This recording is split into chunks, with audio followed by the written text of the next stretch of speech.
everyone. In today's session, we will discuss the next vegetative organ in the morphology of flowering plants, that is leaf. In the previous sessions, we discussed about root, their modifications. Then we came to stem, we discussed about stem, their modifications. Now we are going to leaf. We will see the structure of the leaf, parts of the leaf, types of the leaf, and then we will look at the modifications of the leaf also. Right? Let's start a class with the next vegetative organ in the plant body. What is that called? It is called leaf, which is very important part of a plant because it is the main area where photosynthesis occurs. Right? Now leaves, where are they found? In the root system or in the shoot system? Leaves we see on the plants hanging this side, means they are outside parts, means they are part of shoot system. Are they coming from deep inside parts of the stem or are they just exogenously coming out? So they are exogenously coming parts, and the leaves are flattened structures. The leaves are green in color and they are seen on the lateral sides. They are lateral appendages. And from which region of the stem do the leaf comes? It arises from the node. All these are the points we need to talk about the leaf. Now what is leaf? An important part of a plant where photosynthesis will happen. It is exogenous in origin, it is a flattened structure, it is green in color, it arises laterally and it arises from the nodes, right? So let us write down. So leaf, it is the main area where photo is the function, right? Where photosynthesis occurs. That's why we call leaf as a food factory. So they are exogenous, flattened, green, lateral appendages we can write. So leaves are exogenous, means they are coming from outside only. They are flattened structures. They are green and they are lateral appendages arising from where? Arising from the node of the stem. Arising from the node of the stem. So leaf is a main vegetative organ of the plant where photosynthesis will happen. It is exogenous, means coming from outside. It is a flattened structure. It is green colored. It is a lateral structure, arises from the node. So from which portion it arises means it arises from the shoot apical meristem and it bears an axis at its leaf. Now if you see the leaf, here is the stem. On the stem this is the node, which is a mature region. On the mature region the leaf exogenously, it's not coming from inside. It's just an exogenous structure. Okay, and at the axis it bears axillary bud. So at the axis the leaf will bear axillary bud.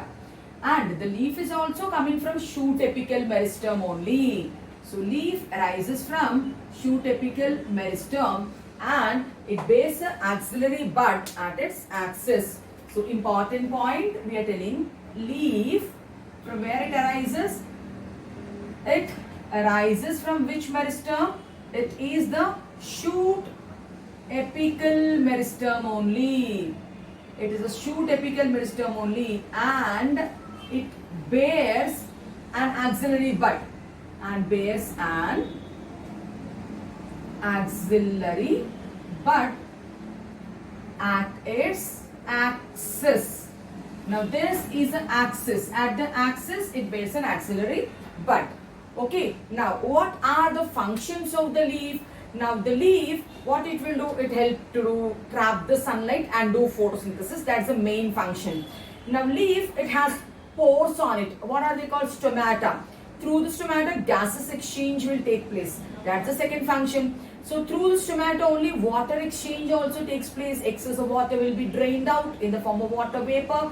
That's called transpiration. So the main functions of the leaf are, so let us write down what are the functions of the leaf. The first and foremost function is they are the only autotrophs, means they do photosynthesis. So they perform photosynthesis. They perform photosynthesis. Since they are performing photosynthesis, they are producers, They are autotrophic. Then on the leaf there are holes which are called as stomata through which the gases exchange takes place. So leaves help in exchange of gases also. They help in exchange of gases also, helps in respiration also. Now the third function is leaves help in transpiration also. What is transpiration? Loss of water in the form of water vapor through the stomata is called transpiration. Where are the stomata present? On the leaf. So leaf helps in exchange of, means it helps in loss of water, which is called transpiration.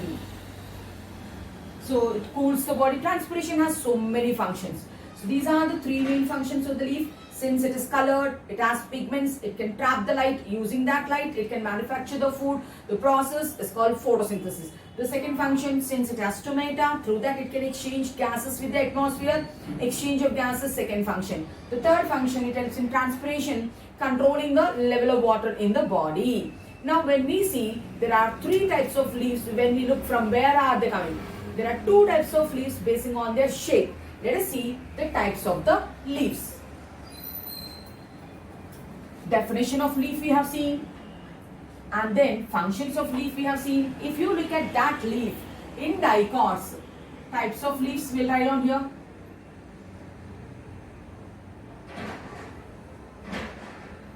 Basing on the shape, they are of two types. If the leaf is having dorsal surface and ventral surface, it is called dorsiventral leaf.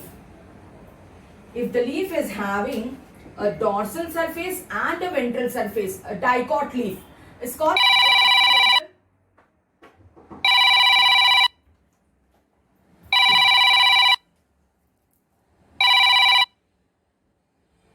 the leaf which is having a dorsal surface and a ventral surface is called as dorsiventral leaf. Now this is the dorsal side and the below part is the ventral side. That's called dorsiventral leaf.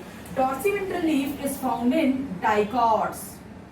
Now, if the leaf is like this, here is the stem, and from the nodes, if the leaf arises like a grass type of leaf, that is called monocot leaf, is called isobilateral leaf. The leaf will be like this. There are no faces. Both the faces are same. That's called isobilateral leaf. The second type of leaf is called isobilateral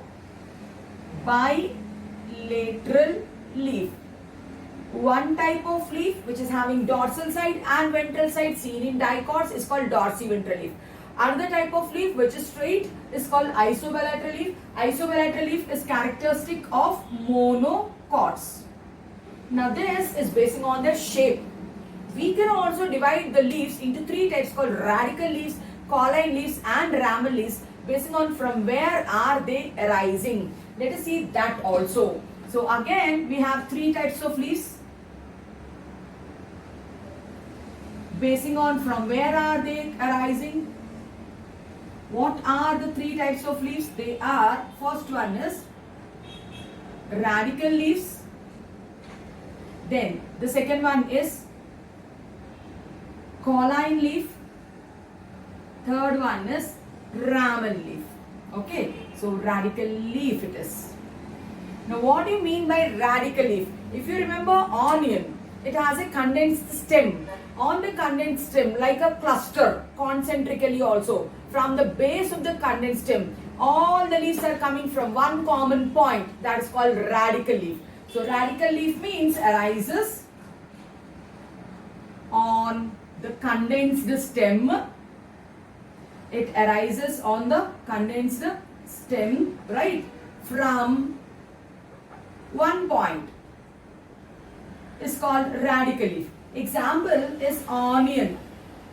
In onion, this is a condensed stem and these are the roots, and from this point itself many leaves, these are the storage succulent leaves, will arise. And aerially also from here, so these are the spring onion leaves. So these leaves are called radical leaves. Now second one, what do you mean by colline leaves? Colline leaves means the leaves arises from the unbranched stem like coconut. So colline leaves means the leaves arise from unbranched stem. The leaves arise from unbranched stem are called colline leaves. Example, coconut. In coconut, the stem, yeah, it is unbranched. Now, if you know, you have seen, the leaves will arise on the unbranched stem, and we have drawn earlier also. This is a pinnately, it's not a simple leaf, it is a compound leaf. If the leaves are arising on the unbranched stem, then they are called colline leaves. If the leaves are coming from one particular point on a condensed stem, that is called radical leaves. If they are coming on a long stem but unbranched stem, then they are called colline leaves. Coconut is an example here, onion is an example here. Ramen leaf is a normal leaf, what we know, it develops from the branches. Ramen leaf means the leaf develop from branches. The normal leaf it is. Means if you take a plant, here is a node, here is a node. So like this, on the nodes or from the branches also, if the leaves are coming out, so they are called ramen leaves. So basing on where are the leaves coming, we have divided them into radical leaves, colline leaves and ramen leaves. Basing on the shape of the leaves, we have divided them into dorsiventral leaf and isovelectral leaf. Dorsiventral leaf is a characteristic feature of dicots. Isovelectral leaf is a characteristic feature of monocots. This is a dorsiventral leaf. It has a dorsal face, ventral face. Isovelectral leaf will be like this. So both are the same. So this is about the types of the leaf. So we have seen the origin of the leaf is exogenous in origin. It is there in the shoot system, and it's a lateral appendage, arises from the nodes only, and it arises from the shoot apical meristem, and it bears an axillary bud at its axis. Now functions: photosynthesis, gases exchange, transpiration. Types of the leaves on the shape, these are the two types. On the point where they are arising, these are the three types. Now when we look at the parts of the leaf now, if we have to discuss about the parts of the leaf next. So we can tell leaf has three main parts. The portion of the leaf which is attached to the stem is called leaf base. And then the stalk of the leaf is called petiole. And the leaf blade or lamina is the third portion. Now what are the portions of the leaf? Here we go. This is the stem. These are the nodes. From the node, right? From the node, if you see. Now here I am drawing a leaf here. Now NCERT also, they showed such a type of leaf, hibiscus sort of leaf they showed us. So even we will draw. Right? So what I drawn is a dorsiventral leaf. So the leaf has a midrib and it has primary veins. The primary veins are branched to make a reticulate network. Now, what are the three portions of the leaf? The first portion is this one, which is attached to the node, is called as leaf base. And the second portion, which is the stalk of the leaf, is called as petiole. And the third portion, the broad expanded portion, which is called as leaf blade, or it is called lamina. So these are the three main parts of the leaf. The first portion through which it is attached to the stem is called as leaf base. The second one, the stalk of the leaf. The stalk of the leaf is called as petiole. And the third one is a broad expanded part where the photosynthesis is done, where the veins are there, is called as leaf blade or lamina. Now let's go one by one. We'll go with the leaf base with the first point. What's the first portion part? So we are with the parts of the leaf now. Parts of leaf. So the first part is called as leaf base. Now what is leaf base? Leaf base means with the leaf base only, the leaf is attached to the node. So is the portion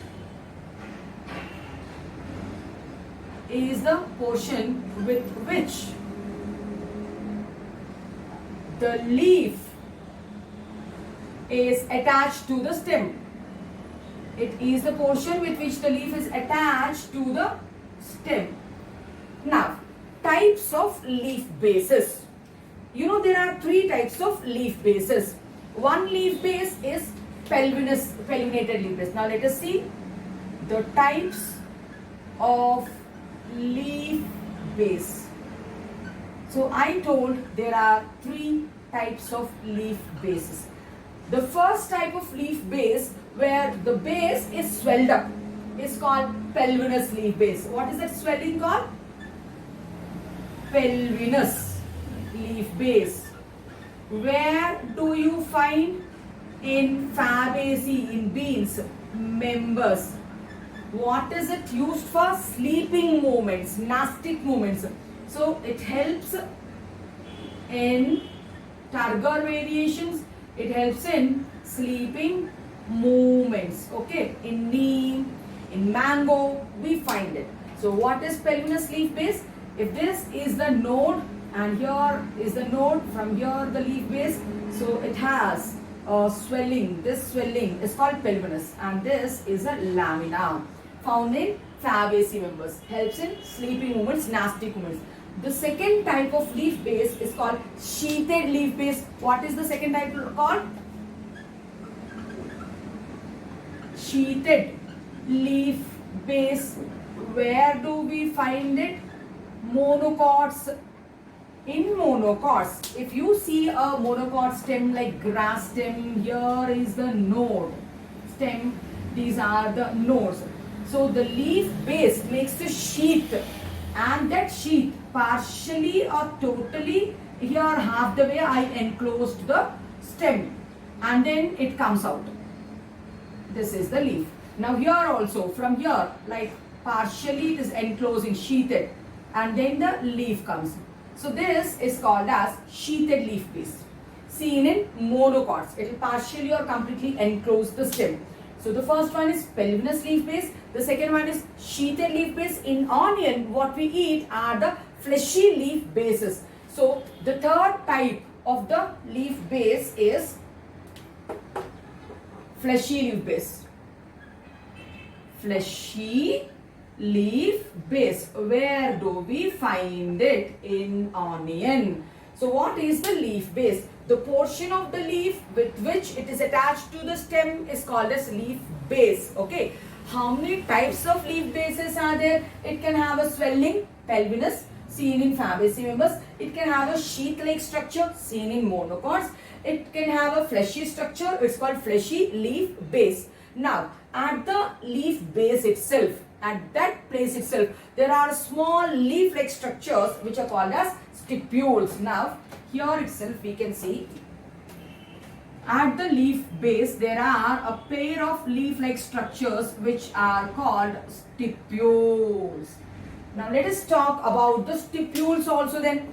Let us talk about the stipules also, right? So, we have seen the three types of leaf bases. Now, let's talk about that pair of leaf-like structures called stipules. Let me write down here. Stipules, what are they? They are a pair of small leaf-like structures seen at leaf base. And if the leaf is having stipules, it is stipulate leaf. Leaf without stipule is ex-stipulate leaf, no stipules. Now, leaf with stipule is called stipulate leaf, whereas the leaf without stipule, leaf without stipules is called ex-stipulate leaf. Example for stipulate leaf, we can go rose. Example for ex-stipulate leaf, we can go solanum. Stipulate leaf example, rose. Ex-stipulate leaf with stipules, leaf without stipules is called as ex-stipulate. Example for ex-stipulate leaf is solanum. Now, We have seen these are the stipules. What is the function of the stipule then? Stipules will protect the leaf in the young stage and it also protects the axillary bud. So let us write down the function of the stipule. The function of the stipule is to protect the young leaf. It will protect the young leaf and the axillary bud. Right? So this is about the stipule. Now when we have to see the types of stipules, we have seen types of leaf bases. And in the similar manner, if we have to see the types of stipules, right? Let's go. Types of stipules. Now, in some plants, the stipules will fall off before the leaf start itself. Then if the leaf did not still arise and open, before that itself the stipules fall down, then they are called as caducous stipules. What are they called? Caducous stipules. What do you mean by caducous stipules? The stipules fall off before the leaf unfolds. The stipules fall off before the leaf unrolls. It's called caducous stipule. Where do you find such type of stipule? Such type of stipules are found in Micaelia. In Micaelia plant, before the leaf comes itself, the stipules will fall on. We don't even notice it. The second type of stipules is the leaves will fall out after the stipules will fall off after the leaf opens. Then they are called as deciduous stipules. Deciduous means it tells that the stipules will fall off. When will the stipules fall off? After the leaf opens. So stipules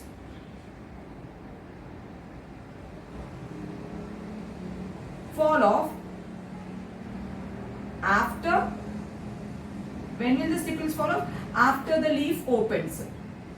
It's called deciduous stipule. What is the example for deciduous stipule? Datura we can take as an example for deciduous stipule. The third type of stipule is persistent stipule. The stipules will be there permanently with the leaf. So what are they called? Persistent stipules. What do you mean by persistent stipules? Stipules are there with the leaf. So stipules are there with the leaves. If you have seen a rose leaf, in rose leaf, if we notice,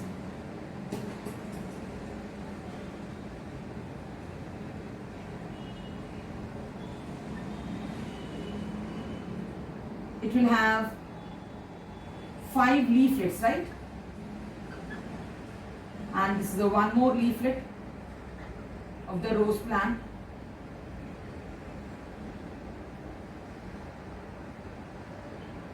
Right? So these are the 5 leaflets. To the leaf here, wing-shaped stipules will be there. Now the stipules are there along with the leaf. Then that's called persistent leaf. Persistent stipules. In deciduous, in the datura leaf, the leaf will be there. When the leaf opens, the stipules will fall down. In caducous stipules in Micaelia, before the leaf opens itself, the leaves will fall down.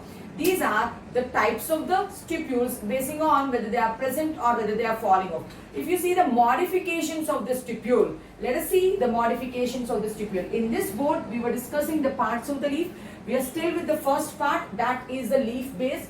It is the place where the leaf is attached to the node.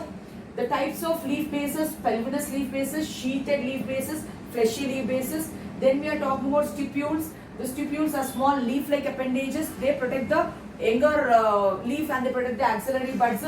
Stipulated leaf is called stipulated leaf, which has stipules. Exstipulated leaf means the leaves will not have stipules. Now, caducous means the leaves, before the leaf opens, the stipules will fall down. Deciduous means after the leaf opens, stipules will fall down. Persistent means the stipules will be there with the leaf always. Now, if we have to see the stipule modifications, In some plants, the stipules are modified into tendrils. In some plants, the stipules are modified into thorns. Like that, and in some plants, the stipules are modified into leaf-like structures. So we will see the types of the stipules now. So when we have to see the stipule modifications. So if you take a pea plant, Pisum sativum. In Pisum sativum, some leaflets are modified into tendrils for climbing function.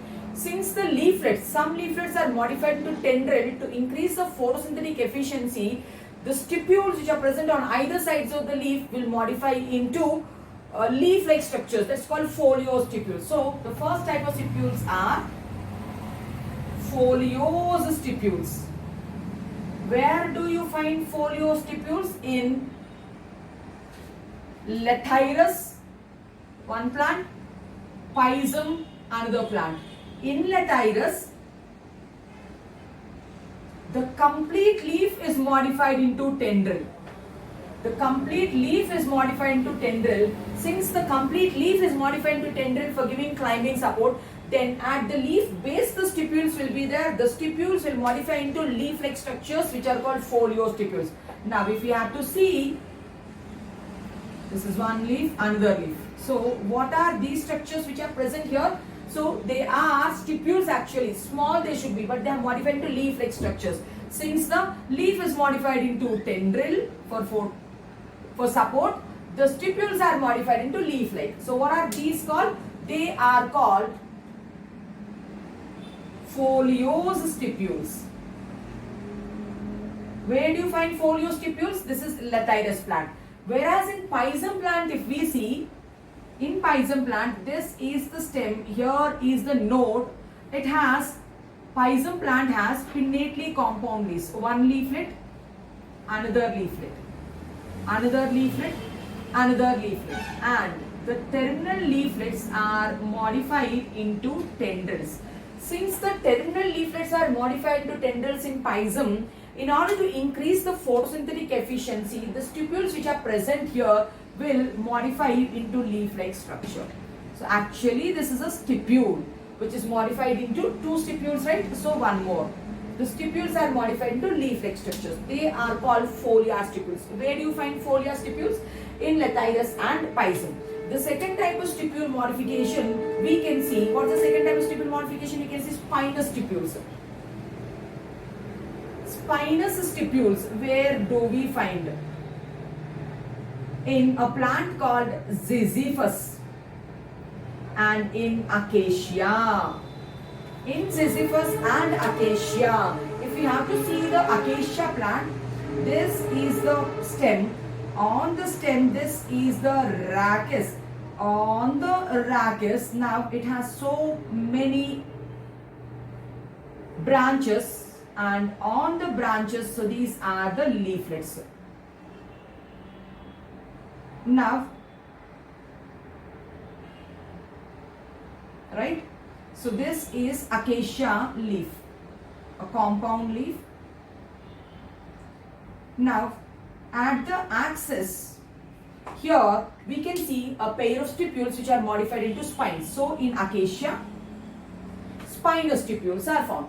In Ziziphus also, if we have to see, in Ziziphus, it's a berry, Indian berry is called Ziziphus. In Ziziphus, this is the node. At the node, we have leaf. Now at the axis of the leaf in Ziziphus, again, thorny stipules are found. So spinous or thorny stipules are found in Ziziphus and acacia, that's the second example. And the third type is tendrillar stipules. Tendrillar stipules. Now the example for tendrillar stipule is smilax. Now if we have to see the smilax leaf, in smilax leaf, it's a monocot leaf.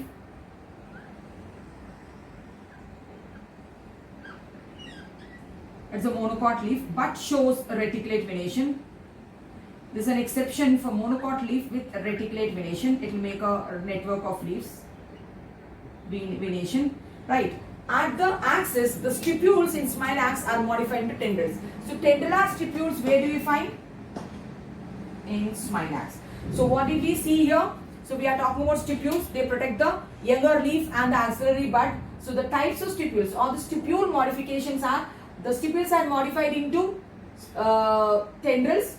Sorry, the stipules are modified into folia, leaflet. The stipules are modified into spines. The stipules are modified into tendrils. Now we discussed about the first part till now, which is the leaf base. Now let us discuss about the second part, which is petiole now. Now let's go with the second part of the leaf. What is that? Petiole.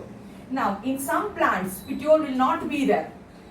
The leaf will directly attach to the stem. Now what is such a type of stem called? So if we take a plant, on the plant, if the leaves are directly attached, right? If the leaves are directly attached, such type of leaves are called sessile leaves. So what are such type of leaves called? They are sessile leaves.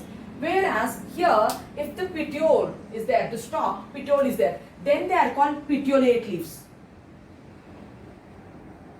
Then they are called petiolate leaves. Now, let us discuss about the second function, second part of the leaf. Petiole. Okay, what is petiole? It is the stalk of the leaf. Now, what will petiole do? Petiole will help the leaf to nicely expose to the sunlight so that it can do photosynthesis. Petiole also helps the leaf to flutter in the wind and cool down its body temperature.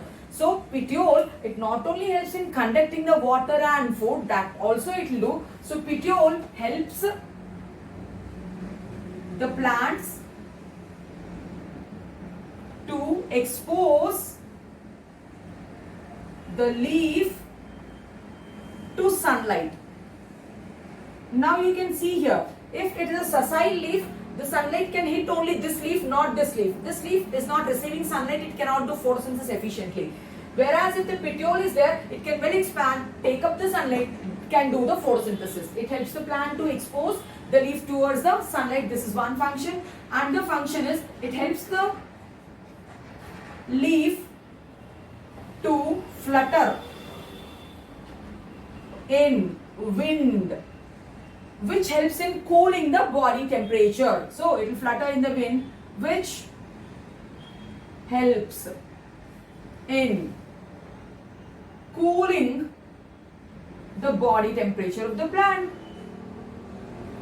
Body temperature of the plant. This is another function. Now, next function is, it helps in conduction of food and water. So these are the functions of the petiole. Now, if we have to talk about the types of petioles or petiole modifications, if we have to see types of petiole, if we have to discuss about the types of the petiole. Now, the first one is phyllodes as a type of petiole. Where do you find phyllodes? In acacia, Australian acacia. Just now we draw an Australian acacia. So the leaves are like this.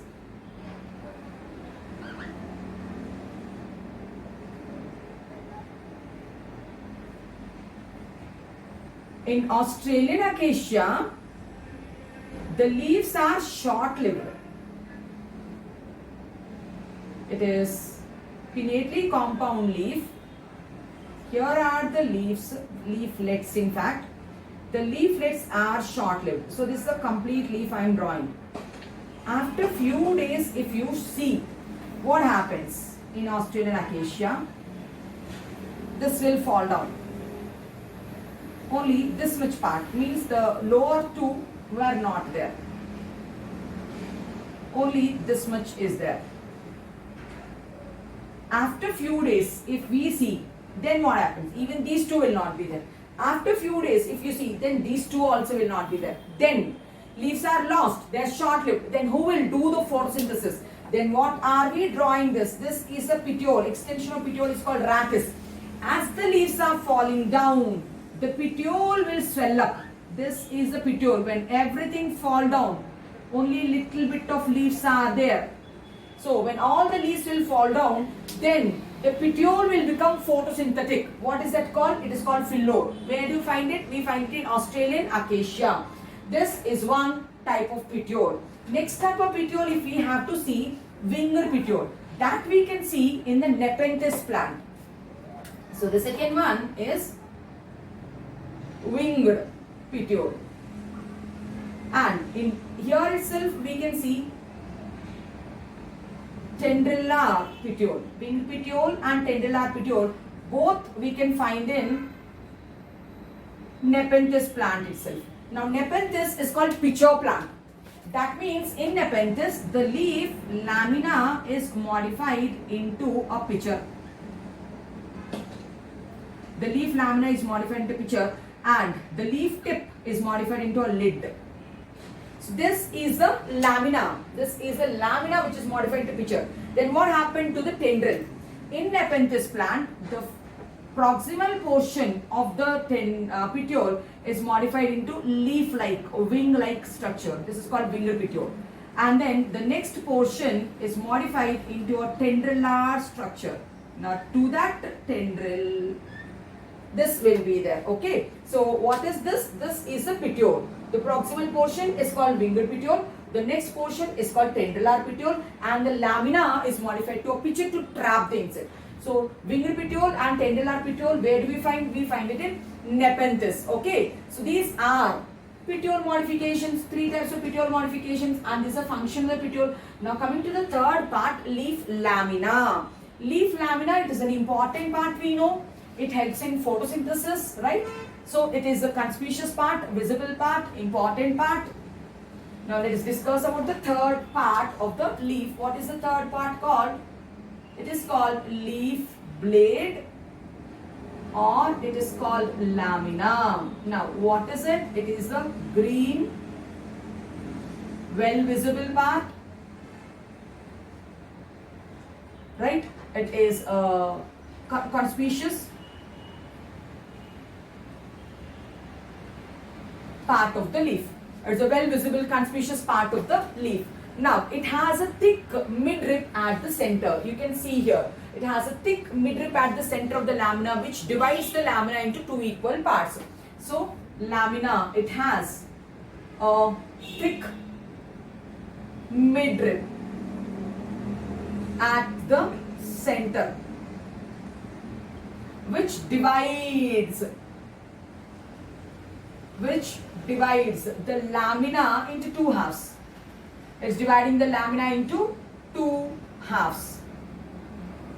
Now you have seen here the midrib is branching to make primary veins. The primary veins will further branch to make secondary and veinlets. So that is also there. And the leaf lamina is the main photosynthetic area. The leaf lamina, they'll be in different sizes, they'll be in different forms, they have different margins, they have different incisions. So the leaf lamina will be in different sizes, will have different margins, will have different types of tips, and will have different incisions. Incisions means, so here this is one incision, depression, this is one depression. It has different incisions, it has different margins, it has different shapes, it has different sizes. All these are variable in a leaf. So in today's lecture, we discussed about the leaf. Leaf is an important part of a plant, vegetative part of a plant. It will do photosynthesis, it helps in gases exchange, it helps in transpiration.